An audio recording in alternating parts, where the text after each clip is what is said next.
নমস্কার বন্ধুরা, তথ্যমিত্র ইউটিউব চ্যানেলের পক্ষ থেকে আপনাদের সবাইকে স্বাগত।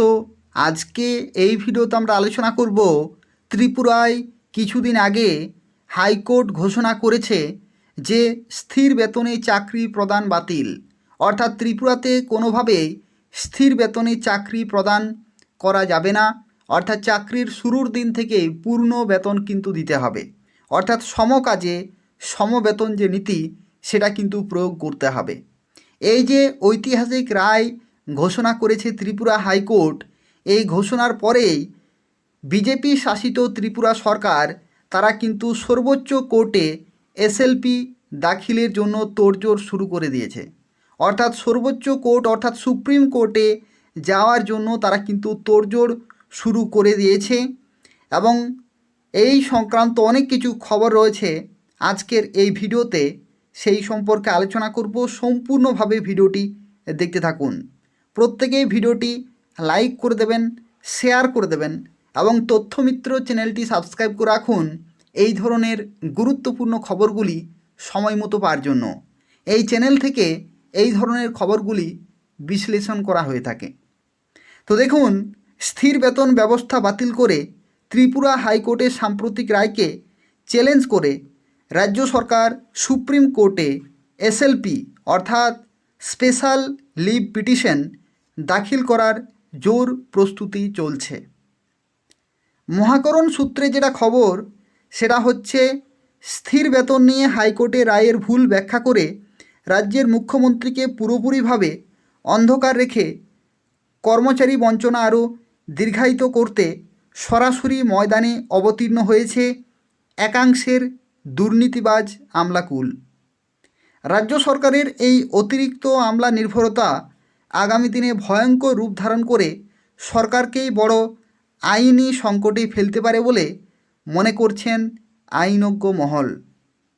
কারণ সরকার সুপ্রিম কোর্টে এসএলপি দাখিল করলে কেবল কর্মচারী বঞ্চনাই নয়, বেকার বঞ্চনাও চলে আসবে। সরকারের নিয়োগ প্রক্রিয়ার প্রশ্নের মুখে এসে যাবে।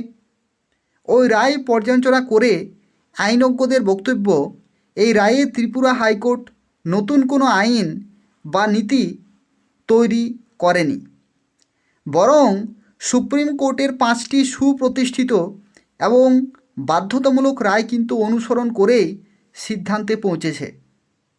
সুপ্রিম কোর্টের 5টি রায়ের উপর ভিত্তি করে হাইকোর্ট তার রায়ে সংবিধানের 14 ও 16 অনুচ্ছেদ অনুযায়ী সমান কাজের সমান বেতন, অর্থাৎ যেটাকে আমরা বলি যে সম কাজে সম বেতন যে নীতি, সেটাই কিন্তু প্রয়োগ করা হয়েছে। এই নীতির আইনি ভিত্তি হিসাবে আদালত সুপ্রিম কোর্টের একাধিক রায় অনুসরণ করেছে। প্রথমত, রণধীর সিং বনাম কেন্দ্রীয় সরকার 1982 মামলায় সুপ্রিম কোর্ট স্পষ্ট করেছিল যে সমান দায়িত্ব ও কাজ থাকা সত্ত্বেও বেতন বৈষম্য সংবিধানের সমতার নীতির পরিপন্থী। দ্বিতীয়ত, ধীরেন্দ্র চামোলি বনাম উত্তরপ্রদেশ রাজ্য 1986 মামলায় আদালত বলেছিল যে রাষ্ট্র কখনোই শোষণকারী নিয়োগকর্তার ভূমিকা নিতে পারে না এবং অস্থায়ী বা দৈনিক মজুরি ভিত্তির কর্মীরাও একই কাজের জন্য সমান বেতন পাওয়ার অধিকারী। তৃতীয়ত, হরিয়ানা রাজ্য সরকার বনাম জসমের সিং 1996 মামলায় সুপ্রিম কোর্ট জানিয়েছিল যে বেতন বৈষম্য টিকিয়ে রাখতে হলে কাজের প্রকৃতি, দায়িত্ব বা যোগ্যতার মধ্যে বাস্তব ও যুক্তিসঙ্গত পার্থক্য থাকতে হবে। কৃত্রিম শ্রেণীবিভাগ সংবিধান সম্মত নয়, অর্থাৎ সেগুলো কিন্তু অসাংবিধানিক। চতুর্থত, সচিব কর্ণাটক সরকার বনাম উমাদেবী 2006 মামলায় নীতিকে ব্যাখ্যামূলকভাবে বিবেচনা করে ত্রিপুরা হাইকোর্ট স্পষ্ট করেছিল যে বৈধ নিয়োগের পর কর্মচারীদের সাংবিধানিক অধিকার অস্বীকার করা যায় না এবং এই রায়ের আড়ালে বেতন বৈষম্য চালু রাখা যাবে না। সবচেয়ে গুরুত্বপূর্ণভাবে পাঞ্জাব সরকার বনাম জগজিৎ সিং 2016 মামলায় সুপ্রিম কোর্ট পরিষ্কারভাবে ঘোষণা করে যে একই কাজ ও দায়িত্ব পালনের ক্ষেত্রে নিয়োগের ধরন স্থায়ী, অস্থায়ী বা চুক্তিভিত্তিক কম বেতন দেওয়ার যুক্তি হতে পারে না। আদালত একে শোষণমূলক ও সংবিধান বিরোধী বলে অভিহিত করে। এই 5টি নজির একত্রে প্রয়োগ করে ত্রিপুরা হাইকোর্ট মন্তব্য করেছে যে নিয়মিত ও স্থায়ী পদে নির্বাচনের মাধ্যমে নিযুক্ত কর্মচারীদের প্রথম কয়েক বছর কম বা স্থির বেতনে রাখা একটি কৃত্রিম ও বৈষম্যমূলক শ্রেণীবিভাগ, যার সঙ্গে কাজ বা দায়িত্বের কোনো বাস্তব কিন্তু পার্থক্য নেই। ফলে এই নীতি সরাসরি সংবিধানের সমতার মূলনীতিকে লঙ্ঘন করে, অর্থাৎ এটাই হচ্ছে অসাংবিধানিক একটি কাজ, যেটা কিন্তু ত্রিপুরাতে দীর্ঘদিন ধরে হয়ে আসছে।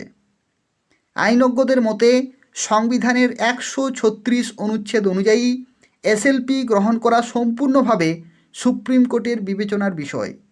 যেহেতু ত্রিপুরা হাইকোর্টের রায় সুপ্রিম কোর্টের একাধিক স্থির নজিরের সঙ্গে সামঞ্জস্যপূর্ণ এবং এতে নতুন কোনো গুরুত্বপূর্ণ আইনি প্রশ্ন ওঠেনি, তাই এসএলপি প্রাথমিক স্তরেই খারিজ হওয়ার আশঙ্কা কিন্তু প্রবল। এক্ষেত্রে রাজ্য সরকার যদি বিপুল আর্থিক চাপের যুক্তিতে রায় চ্যালেঞ্জ করে, তাতেও বিশেষ সুবিধা পাওয়া কঠিন। সুপ্রিম কোর্ট বহুবার জানিয়েছে আর্থিক অসুবিধা বা প্রশাসনিক চাপ সংবিধান লঙ্ঘনের বৈধ অজুহাত হতে পারে না। সব মিলিয়ে আইনি মহলের অভিমত, ত্রিপুরা হাইকোর্টের রায় যেহেতু সুপ্রিম কোর্টের 5টি প্রতিষ্ঠিত রায়ের উপর দৃঢ়ভাবে দাঁড়িয়ে রয়েছে, তাই এই রায়ের বিরুদ্ধে এসএলপি দাখিল করলে রাজ্য সরকার আইনি ও নৈতিক এই দুই ক্ষেত্রেই বড় চাপের মুখে পড়তে পারে। অন্যদিকে সুপ্রিম কোর্ট একবার এসএলপি গ্রহণ করে নিলে তা নিষ্পত্তি না হওয়া অবধি রাজ্যে নতুন নিয়োগ থেমে যেতে পারে।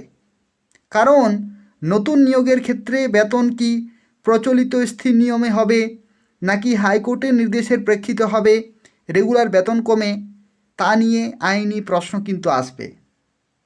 সরকার নতুন নিযুক্তি প্রাপ্তদের হাইকোর্টের নির্দেশ মতো বেতনক্রম দিতে পারে না, কারণ হাইকোর্ট এই রায় সরকার চ্যালেঞ্জ করছে সুপ্রিম কোর্টে।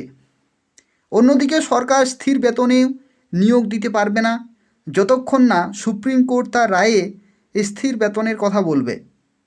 রাজ্য সরকার এই সময়ে আর্থিক চাপে কিন্তু জবুথবু। কর্মচারীদের নিয়মিত বেতনক্রমের জন্য যে টাকা দরকার তা এখনই দিতে পারছে না, তাই কালক্ষয় করা হচ্ছে। প্রধান উদ্দেশ্য কিন্তু এই সময়কালে নতুন চাকরি বন্ধ থাকলে তো বেকার বঞ্চনার আর এক অধ্যায় শুরু হয়ে যাবে। অর্থাৎ একদিকে যারা চাকরি করছেন তারা স্থির বেতনে বহুদিন থেকে কাজ করছেন, এবং যেহেতু এসএলপি দাখিল করার তোড়জোড় শুরু করে দিয়েছে বিজেপি শাসিত ত্রিপুরা সরকার, তো সেক্ষেত্রে নতুন নিয়োগের ক্ষেত্রেও কিন্তু বাধা চলে আসে। তো সেক্ষেত্রে রাজ্য সরকার আগামী দিনে ভয়ঙ্কর একটা আইনি সংকটে পড়তে পারে, এরকমই কিন্তু মনে করছেন আইনজ্ঞ মহল। অত্যন্ত গুরুত্বপূর্ণ একটি খবর ত্রিপুরার জন্য। তো সেক্ষেত্রে আমি আপনাদের এই ভিডিওর মাধ্যমে জানিয়ে দিলাম। আর এই ধরনের নিয়মিত খবরগুলি পেতে হলে অবশ্যই তথ্যমিত্র চ্যানেলটি সাবস্ক্রাইব করে রাখুন। এই তথ্যমিত্র চ্যানেল থেকে ত্রিপুরার এই ধরনের গুরুত্বপূর্ণ খবরগুলি বিশ্লেষণ করা হয়ে থাকে।